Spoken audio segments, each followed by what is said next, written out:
શ્રી વલ્લભાધીશ કી જય, શ્રી ગુસાઈજી પરમ દયાલ કી જય। ગોસ્વામી શ્રી ગિરધરલાલજી મહારાજ શ્રીના 120 વચનામૃત છે, તેમાંનું 10મું વચનામૃત। આપશ્રી આજ્ઞા કરે છે, એક બાઈ હતી તે આખા ગામથી લડતી। ગામમાં તેનું નામ લડોકરીબાઈ રાખ્યું હતું। તેનો નિત્ય નિયમ હતો લડ્યા વિના ખાનપાન ન કરે। દિવસમાં 20-25 લડાઈ લડે ત્યારે ભોજન કરે। લોકોએ ગભરાઈને રાજા પાસે ફરિયાદ કરી। રાજાએ બંદોબસ્ત કર્યો કે નિત્ય એક ઘર પાસે તું જઈને લડાઈ કરજે, અને તે તેમ કરીને પછી ભોજન કરતી। ગામમાં એક સાસ બહુ રહેતા, વૈષ્ણવ હતા। બહુએ સાસને કહ્યું કે આ બાઈને કહો કે બીજે લડવા ન જાય, હું તેની સાથે લડીશ। અને રાજાએ તે બાઈને આ સાસ બહુ વૈષ્ણવના ઘરે લડવા જવાનું કહ્યું। અને સવાર થતાની સાથે લડોકરી બાઈ તેના ઘરે લડવા ગઈ। જઈને બેઠી, ત્યાં જ બહુ આવી। આવતાની સાથે તેણે અંગૂઠો બતાવ્યો અને અંગૂઠો બતાવીને ઘરમાં ચાલી ગઈ। બાઈ તો ઘણી બધી ગારી દેવા લાગી, બહુ કછું બોલી નહીં, પણ ઘરમાં જઈને શાંતિથી તેનું કાર્ય કરવા લાગ્યું। બાઈ હારી ગઈ અને ચૂપ થઈ ગઈ। ફરીથી તે બહાર આવીને અંગૂઠો બતાવ્યો અને પાછી અંદર જતી રહી।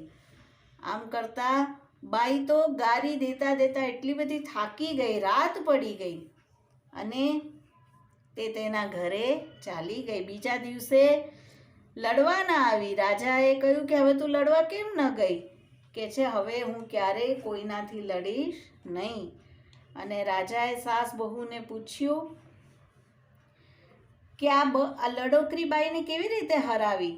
તો કહે છે અમારા ગુરુદેવના પ્રતાપ બલથી તે હારી છે, અમે તો તેની સાથે કંઈ વાર્તાલાપ પણ નથી કર્યું।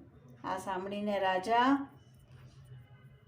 બહુ આસક્ત થઈ ગયો અને શ્રી ગોકુલ જઈને રાજા, લડોકરીબાઈ અને સગરા દૈવીજીવો વૈષ્ણવ થયા। તો વૈષ્ણવનો સત્સંગ આવો પદાર્થ છે જેના સંગથી દુઃખ અને અવિદ્યા દૂર થઈ જાય છે। તેથી વૈષ્ણવનો સત્સંગ અવશ્ય કરવો।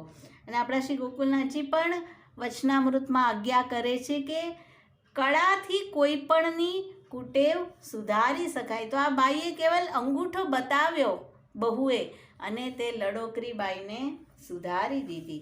બીજું એક વચનામૃત 100 નંબરનું છે, જેમાં આપના બડા ભાઈ ગોપિકાલંકારજી જ્યારે 5 વર્ષના હતા તે સમયનો પ્રસંગ છે। શ્રીનાથજીના રાજભોગ આવતા હતા અને બધા ભોગ પધરાવી રહ્યા હતા। છોટા બાલક ગોપિકાલંકારજી શ્રીજીની સામે ઊભા હતા। શ્રીજીએ આજ્ઞા કરી કે તારા કડા અમને આપ। તેણે કહ્યું કે હું કડા નહીં આપું, આ તો મારા કડા છે। ત્યાં જ આછીમાં રાજભોગ ધરવા પધાર્યા। શ્રીનાથજી તો બોલતા ચૂપ થઈ ગયા। બાલક ગોપિકાલંકારજી આછીમાને કહ્યું કે આ તો મારા કડા માંગે છે, હું નહીં આપું, તેમને આપીશ તો હું શું પહેરીશ? આછીમાએ તેમને રડતા ચૂપ કરાવ્યા અને કહ્યું કે હું આપને બીજા બનાવી દઈશ, આપ શ્રીજીને આપી દો। એમ કરીને કડા ભેટ કરાવ્યા। બધા ગોસ્વામી બાળકો તે આ બધું જોઈને અનેક વિસ્મય પામ્યા અને ધન્ય ભાગ્ય કહેવા લાગ્યા। અને શીતકાળના દિવસ હતા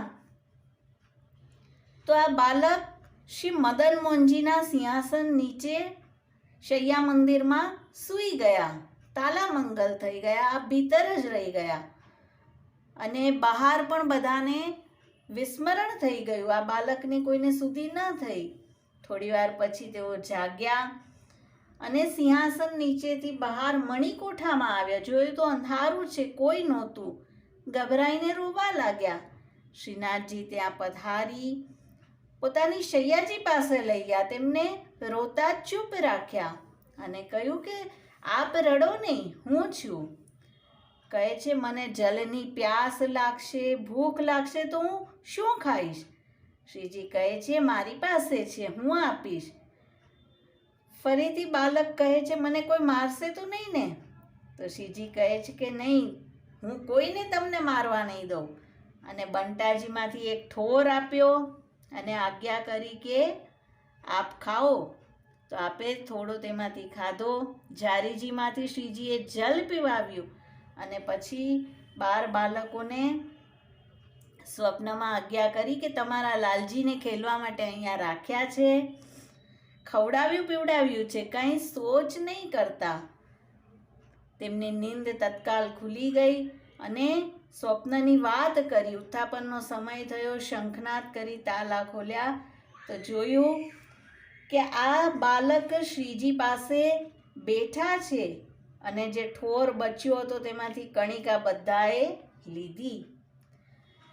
તો શ્રીજી જ્યારે શ્રી ગુસાઈજી આસુર વ્યામો લીલા કરી રહ્યા હતા અને ત્યારે આપના પરિવારને સોંપ્યો છે શ્રીજીને કે કૃપાનાથ આ આપના જ બાળકો છે તેમ માનજો. અને શ્રીજીએ કહ્યું કે તેઓ જો ડાબા હાથે પણ કંઈ કાર્ય કરશે તો અમે તેમની નીકી ભાંતિથી સેવા કરેલી માનશું અને આ મારો જ પરિવાર છે, હું ક્યારેય તેનો ત્યાગ નહીં કરું. તો આ પ્રસંગમાં આપણને તે પણ પ્રગટ દેખાઈ રહ્યું છે.